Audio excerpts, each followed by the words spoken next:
Pria ini adalah orang yang paling pelit di dunia. Setiap kali belanja ke supermarket, ia hanya membeli barang paling murah atau yang sudah hampir kedaluarsa. Di kasir, ia selalu mengeluarkan setumpuk kupon dan akhirnya hanya membayar 85 sen. Untuk menghemat tagihan air, setiap kali menyalakan keran, ia hanya membukanya sedikit agar meteran tidak berputar terlalu cepat. Ketika pasta giginya tersisa sedikit, ia menggulungnya dengan tangan sampai benar-benar habis. Bahkan saat membakar dupa untuk orang tuanya, ia memotong satu batang menjadi 3 bagian agar lebih hemat. Untuk sarapan, ia hanya makan 1 butir telur setiap hari. Total pengeluaran hariannya tidak pernah lebih dari Rp20.000. Setelah 30 tahun kerja keras dan berhemat, akhirnya ia berhasil menabung sebesar 11 miliar rupiah. Namun, tepat ketika ia bersiap pensiun untuk menikmati hidup duniawi, ia tiba-tiba pingsan di dalam lift. Di rumah sakit, dokter mengatakan ia punya tumor otak. Ia pun tak percaya dan pergi ke rumah sakit lain. Tapi untuk tes yang sama, rumah sakit itu mengenakan biaya tambahan sebesar Rp500.000, sehingga ia memilih kembali ke rumah sakit pertama untuk berhemat. Sayangnya, saat itu tumornya sudah semakin parah.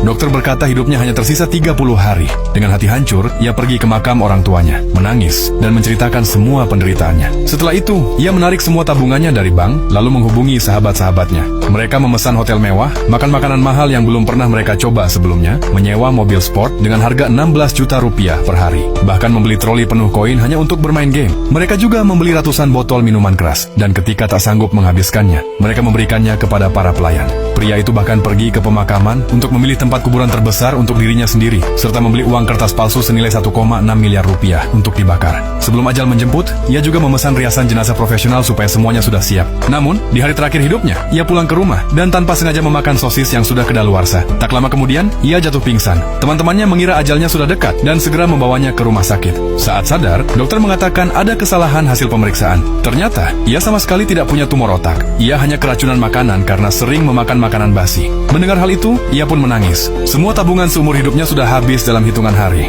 Jadi, apakah kamu mau menghemat uang seperti orang kocak ini?